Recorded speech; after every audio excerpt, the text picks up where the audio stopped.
Assalamualaikum warahmatullahi wabarakatuh. Bismillahirrahmanirrahim. Alhamdulillahirrabbilalamin. Wabihi nasta'inu ala umuri dunya waddin. Allahumma salli wa sallim wa barik ala nabiyina Muhammad wa ala alihi wa sahbihi ajma'in. Amma ba'd.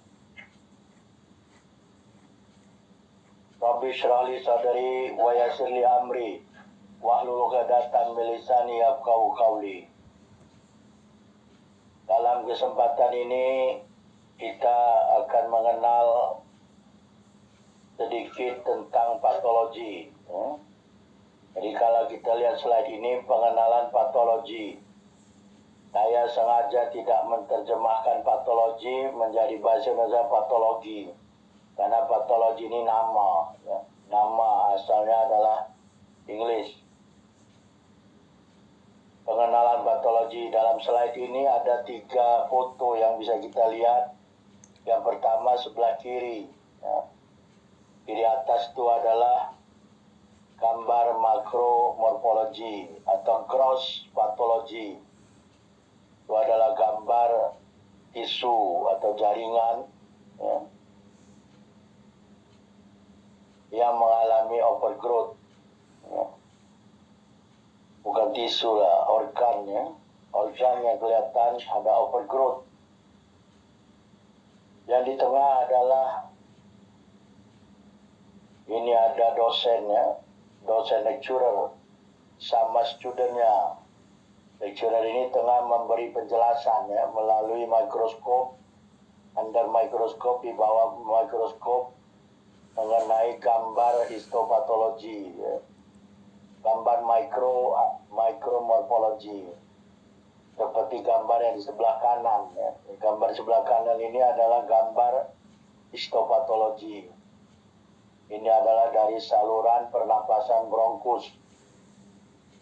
Di sini ada perubahan dari satu jenis epitelium menjadi jenis yang lain epitelium, karena adanya stimulan atau stimulus atau rangsangan. Apa sebenarnya patologi itu? Apa yang dimaksud dengan patologi? Atau dengan kata lain, apa pengertian patologi? Patologi itu adalah terdiri dari 2 kata. Yang satu pathos, yang kedua logos. Pathos ini disebut penyakit. Pathos ini adalah penyakit. Logos ini bisa bermakna studi, kajian, atau ilmu. Jadi dengan demikian patologi itu adalah kajian atau studi atau ilmu tentang penyakit. Lebih spesifik lagi, dikatakan patologi itu adalah studi atau kajian tentang perubahan-perubahan struktur.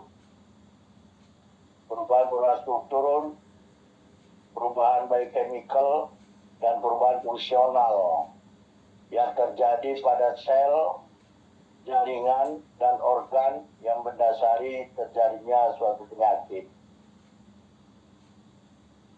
Jadi patologi itu melihat adanya perubahan-perubahan mulai dari tingkatan sel.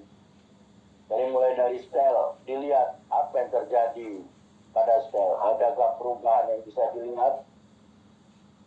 Kemudian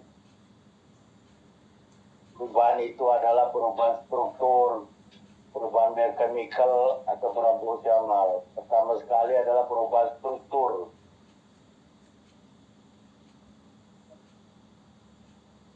Seperti perubahan struktur.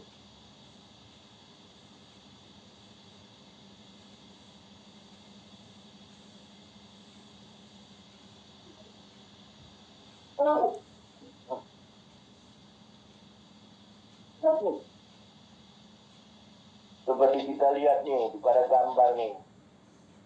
Ini adalah gambar organ organ jantung yang diiris secara transversal.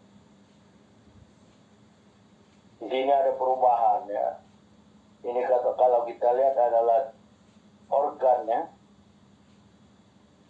Organ berwarna pale, lebih pucat, yang sebelah kanan atas.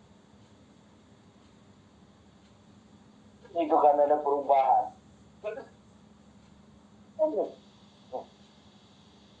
Perubahan terjadi pada tingkat sel. Sel-sel banyak yang mati. Sel death, ya. Tidak ada kematian sel.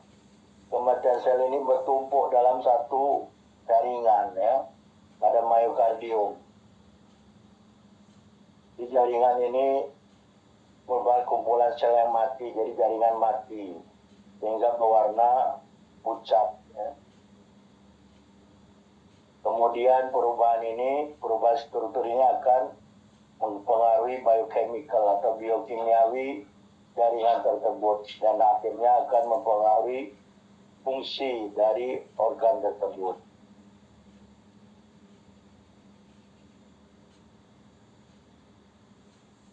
Jadi dengan demikian, perubahan-perubahan ini mendasari tentang terjadinya suatu penyakit. Jadi dasar bagi terjadinya suatu penyakit. Selanjutnya, ada beberapa teknik yang biasa digunakan di dalam patologi. Nah, teknik-teknik yang biasa digunakan dalam bidang patologi ini mulai dari teknik molekuler, ya. Teknik molekuler ini berasaskan molekul seperti DNA, RNA, dan protein. Mulai dari teknik-teknik yang sederhana sampai menggunakan alat-alat yang complicated, alat-alat yang rumit, ya. Mulai dari hanya pewarnaan DNA, ya, sampai mengisolasi DNA dan mengamplifikasi DNA atau memultiplikasi DNA. Dan ini kita bisa lihat di belakang ini ada gambar DNA, ya. DNA dan RNA. DNA ini lebih mudah diisolasi daripada RNA. RNA ini lebih susah karena dia mudah rusak. Kemudian protein. Teknik-teknik yang digunakan dalam bidang DNA, RNA, dan protein dapat digunakan dalam bidang patologi, ya, digabung lagi dengan teknik-teknik mikrobiologi pada ada infeksi, kemudian teknik imunologi, atau imun staining, kemudian teknik morfologi dan morphological teknik. Nah, morphological teknik ini merupakan asas atau dasar dari teknik patologi, ya. Dan teknik-teknik ini digunakan dalam bidang patologi untuk menjelaskan, ya, menjelaskan mengapa atau alasan apa yang berlaku, ya, pada tingkatan sel, jaringan atau organ, sehingga ada muncul tanda atau gejala penyakit yang dimanifestasikan oleh pasien, ya. Selain menjelaskan menjelaskan patogenesis, ya, berlakunya tanda dan gejala penyakit, patologi juga bisa memberikan dasar rasional untuk perawatan klinis dan terapi berdasarkan patogenesis yang berlaku. Jadi dengan demikian, patologi itu berfungsi sebagai jembatan atau bridge antara ilmu-ilmu dasar dan clinical medicine, dan merupakan ilmu dasar untuk semua medicine. Jadi teknik-teknik yang digunakan ini, nah, yang umum adalah teknik morfologi, karena kita lihat kalau dimasuk ke dalam lab patologi, di sana ada spesimen mulai dari makromorfologi dan mikromorfologi, ya. Terus patologi, ya, organ-organ yang mengalami perubahan biasanya tidak dikumpulkan museum, ya, ada museum patologi. Kemudian nanti ada slide ini berupa jaringan-jaringan atau tisu yang diwarnai, ya, yang biasa diwarnai dengan hematoxylin eosin. Seperti pada gambar ini, gambar pada slide ada foto ini, foto paling bawah kanan itu adalah foto histopatologi ya. Ini merupakan gambar dari atau foto yang diambil dari bronkus. Bronkus mengalami metaplasia, perubahan dari satu jenis epithelium kolumnar menjadi epithelium squamous. Dan teknologi juga bisa digunakan ya untuk mewarnai atau digunakan sebagai analisis untuk menganalisis marker dan marker pada jaringan.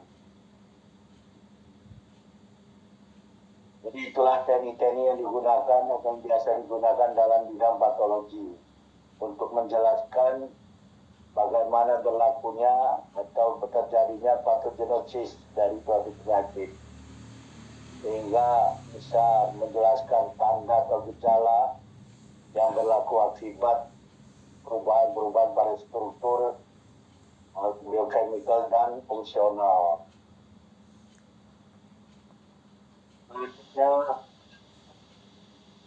Selanjutnya kita masuk kepada pembagian patologi, division of pathology. Secara tradisional patologi itu dibagi kepada dua. Yang pertama adalah general pathology ini atau patologi umum, dan systemic pathology sistemik. Yang pertama ini general pathology atau patologi umum ini adalah berkaitan dengan reaksi sel dan jaringan terhadap rangsangan abnormal dan terhadap cacat bawaan yang merupakan penyebab utama penyakit. Sebagai contoh ya, patologi umum ini kita bisa lihat pada gambar foto yang ada dalam slide ini yang sebelah kanan atas. Ini adalah reaksi sel ya. Reaksi sel terhadap stimulan atau stimulus atau rangsangan. Ya, karena rangsangan yang terus menerus terjadi perubahan, terjadi patologi ya, pathological changes, perubahan patologik. Perubahan patologik akibat rangsangan asap rokok pada epithelium bronchus. Yang semula, yang awalnya epithelium itu adalah epithelium kolumnar, sebelah kiri atas ini adalah epithelium, bagian sebelah kiri ini epithelium kolumnar. Kemudian yang sebelah kanan squamous, macam sisik, macam sisik. Jadi epithelium seperti sisik, squamous epithelium. Jadi dari kolumnar epithelium berubah menjadi squamous epithelium. Ini akibat stimulus atau rangsangan asap rokok yang terus menerus pada bronkus. Inilah salah satu bahaya asap rokok yang mengubah epithelium kolumnar menjadi squamous epithelium. Dan fungsinya pun akhirnya bertukar ya. Berubah juga fungsinya. Yang tadinya bisa mengeluarkan mucus, kemudian berubah menjadi squamous, tak ada lagi mucus. Ya. Akhirnya bronkus itu terbuka ya. Dan lebih mudah terkena infeksi. Ya. Itu adalah patologi umum atau general patologi. Yang kedua, systemic patologi yang berkaitan dengan sistem organ. Jadi patologi sistemik ini akan memeriksa atau berkaitan dengan perubahan pada organ dan jaringan khusus yang bertanggung jawab untuk gangguan yang melibatkan organ-organ dalam suatu sistem. Bisa kita lihat sebelah kanan nih, sebelah kanan bawah ini adalah organ jantung. Organ jantung ini termasuk ke dalam sistem kardiovaskuler. Sistem kardiovaskuler, sistem jantung dan pembuluh darah. Dalam badan kita ini ada sistem-sistem yang lain, seperti sistem gastrointestinal, sistem saraf, sistem respirator memori, ya, lainnya. Ya. Nah, pada organ ini, tadi juga sudah kita sebutkan pada slide sebelumnya, organ jantung ini mengalami perubahan. Ya. Mulai dari tingkat sel. Ini kalau dilihat, kalau diambil jaringan dari organ jantung ini yang sebelah kanan bawah ini, diambil yang bagian atasnya yang berwarna pucat nih ya, berwarna seperti ini, pucat lainnya. Pucat ini sebelah kanan atasnya nih, jantungnya sebelah kanan atas ini irisan transversal. Sebelah kanan atas ini ada yang berwarna seperti pucat lainnya, pucat. Nah ini kalau diambil, dibuat histopatologi seperti gambar yang atasnya. Nah ini akan nampak nanti ada sel-sel yang mati ya, banyak sel-sel yang mati. Ini karena akibat suplai darah pada organ ini berkurang. Ya. Jadi otot jantung ini mengalami injury, mengalami cedera akibat kekurangan darah. Karena terlampau lama kekurangan darah dan tidak ada oksigen, tidak ada nutrien, sel-sel akan mati. Ya. Sama kayak orang, nggak dapat oksigen, nggak dapat nutrien atau makanan, lama-lama mati juga. Nah ini sama dengan sel-sel pada organ jantung. Karena tersumbat pembuluh darah jantung, ya, arteri koroner tersumbat, ya, coronary arteries tersumbat, dia tidak bisa mengalirkan darah ke myokardium, ke otot jantung, sehingga sel-sel otot jantung mengalami injury, ya. Artinya injury yang bersifat irreversible, ya. Hingga sel-selnya mengalami kematian. Sel-sel yang mengalami kematian ini berkumpul pada dalam satu jaringan, terlokalisasi menjadi namanya infarction, ya, myocardial infarction. Ini adalah sel-sel mati, ya, nekrotik, sel atau tisu yang mati yang terlokalisasi, myocardial infarction. Ini karena berkurangnya aliran darah atau sama sekali tidak ada lagi aliran darah karena tersumbatnya atau blockage dari pembuluh darah arteri. Keadaan ini disebut iskemia, ya, iskemia, kekurangan aliran darah. Sebabnya karena aterosklerosis, ada plak pada arteri koroner.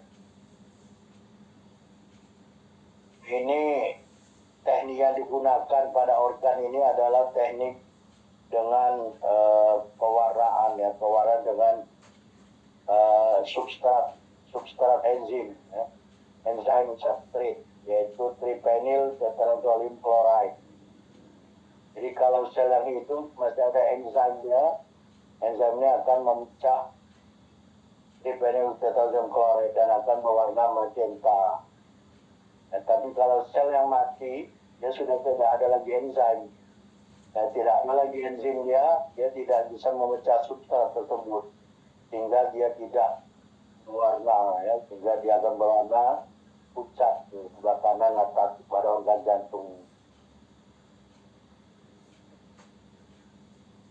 Jadi inilah dua bagian dari patologi, pembagian patologi, general patologi atau patologi umum, dan sistemik patologi atau patologi sistem organ.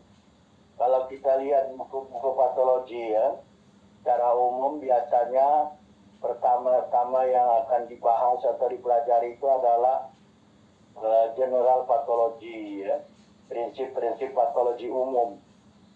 Nah, seperti mula-mula sel mendapat rangsangan, ya, rangsangan, kemudian sel itu mulai beradaptasi. Jadi mula-mula itu sel adaptation, kemudian ada injury yang bersifat reversible atau irreversible. Nah, yang bersifat irreversible hasilnya sel itu akan mati. Kematian sel ini akan dibagi menjadi dua, sel kematian sel yang bersifat apoptosis, dan yang satu lagi nekrotik.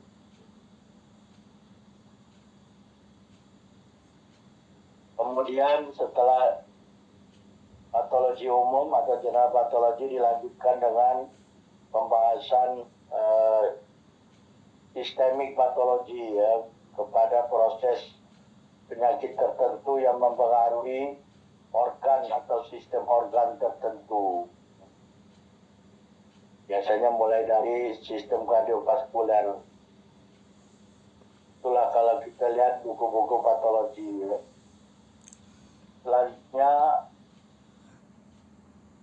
Selanjutnya adalah 4 aspek dari suatu proses penyakit yang membentuk inti dari bidang patologi, ya. Ada 4 aspek dari proses penyakit. Apa 4 aspek dari proses penyakit tersebut? Insya Allah kita sambung dalam video yang lain. Subhanakallahumma wa bihamdika asyhadu an la ilaha illa anta wa astaghfiruka wa atubu ilaik. Wabillahi taufiq wal hidayah. Wassalamualaikum warahmatullahi wabarakatuh.